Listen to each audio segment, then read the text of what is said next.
Thank you for joining tonight's edition of Adding and Subtracting Rational Functions. Hopefully we'll be able to clear up a few things after we do today. So the first thing I always need to do is look at what operation I have. Here I notice I have addition. So when I have addition, I need to make sure that I am adding something that has a like denominator.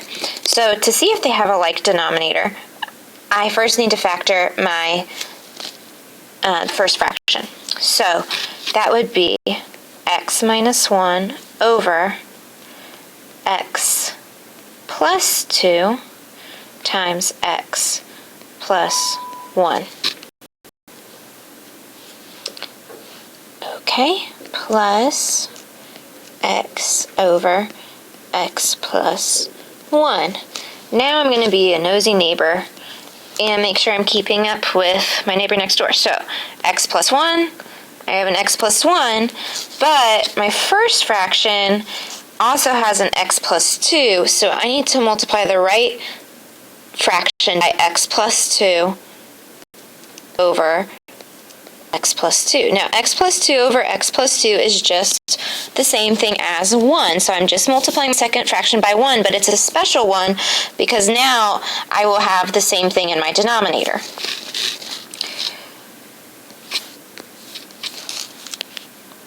So my first fraction stays x minus 1 over x plus 2 times x plus 1. And now if I distribute in my second fraction, that would give me x squared and 2x in my numerator. And of course the same thing in my denominator. X plus 2, x plus 1. Alright, now I need to combine my numerators. I have addition, so I don't have to worry about changing signs or anything. And I'm going to scoot up here. That would give me x squared.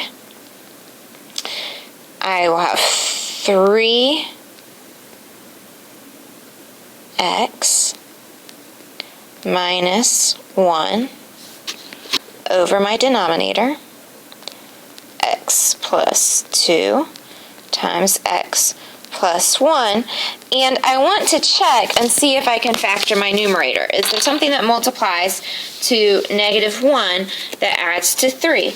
And there's not, which means that this is my final answer. Some of y'all are still wondering, well, when do I stop? Do I have to leave it factored? Do I multiply it out? And to reiterate what I said in class is it doesn't really matter. If it was multiple choice, I would look to see what it is looking for in my answer, in my options. Otherwise, I would just stop once I know it's not going to reduce anymore. And I know it's not going to reduce anymore because the top doesn't factor, so there's nothing else that will simplify. So now let's go on to the next problem. Go ahead and write that one down if you're keeping up with notes. X over x plus 3 plus negative 18 over x squared minus 9. Now the first thing I notice about that is that it will factor in my second denominator, which is great. So if I write the factored form, I have x over x plus 3 still, plus negative 18. That denominator is a difference of squares, so x plus 3 times x minus 3. And if I compare my neighbors here, both of them have an x plus 3, but the first one is missing an x minus 3. So I'm going to do x minus 3 over x minus 3 times that. And I ran out of room. If you had room, you could keep what we had before on that same one. So I'm just copying down everything else exactly how I had it.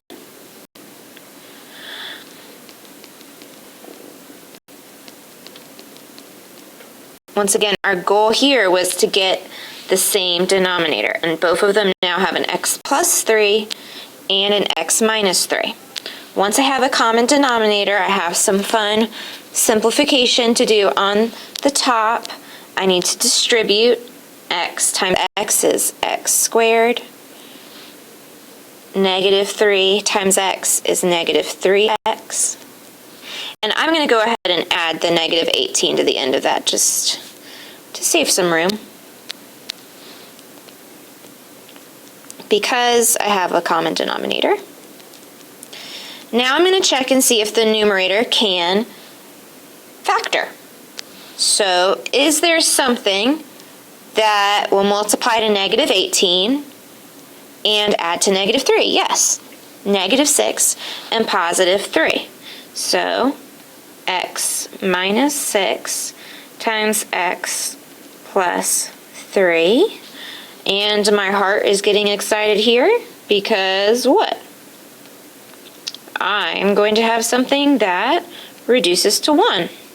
In particular, I'm going to have an x plus 3 in the numerator and the denominator, so I reduce those to 1, which leaves me with a final answer of x minus 6 over x minus 3, and if I'm being really good, I'm going to say what my denominator can't equal, which is going to be 3 and negative 3, because remember you have to go back to before I canceled anything. Alright, let's try one that has subtraction. Technically I could have thought of that last problem as subtraction. Now this one's a little bit different, because if you look, I am going to end up with some potential factoring going on in the numerator of my first problem. So I'm going to factor everything in this first fraction. X squared minus 8. Now 8 is not a perfect square, so this isn't really going to get me very far, but it's good to do it just to make sure. But I'm not going to magically turn that 8 into a 4 or something just because it'd be nice. And x squared minus 4 is x plus 2 times x minus 2 minus x plus 4 over x plus 2. I am subtracting in this problem, so that means I need to have a common denominator. Both of them already have an x plus 2. Lovely. But the one on the right does not have an x minus 2, so I need to multiply by 1. A very special one, x minus 2. As soon as I write that down and I'm looking at what I'm going to multiply, I'm thinking I'm going to need to either use FOIL or the box. Okay? So now I will rewrite my problems. So I'm just going to go back to my original numerator because the factoring didn't help. 2x squared minus 16. And then I write this on the other line. So 2x squared minus 16 over x minus 2, x plus 2, minus, when I FOIL or use the box with that numerator, I'm going to get x squared plus 2x minus 8. Keep your denominator.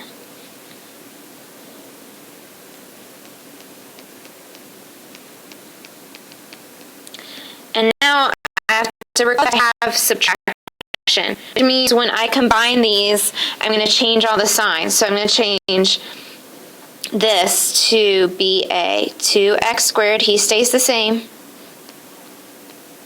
And then change positive x squared becomes a negative x squared. Positive 2x becomes a negative 2x.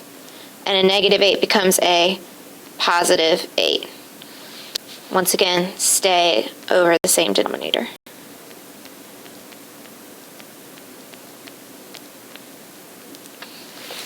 All right. So when I do 2x squared minus x squared, that will give me an x squared. Then if I go in order, I'd have a minus 2x. Negative 16, positive 8 would give me a negative 8 over my same denominator.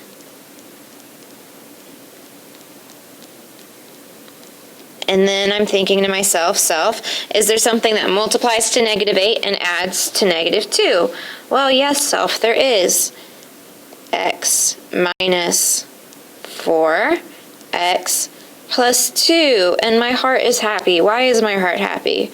Because I'm going to have some stuff that reduces. What is going to reduce? What do you see that's the same?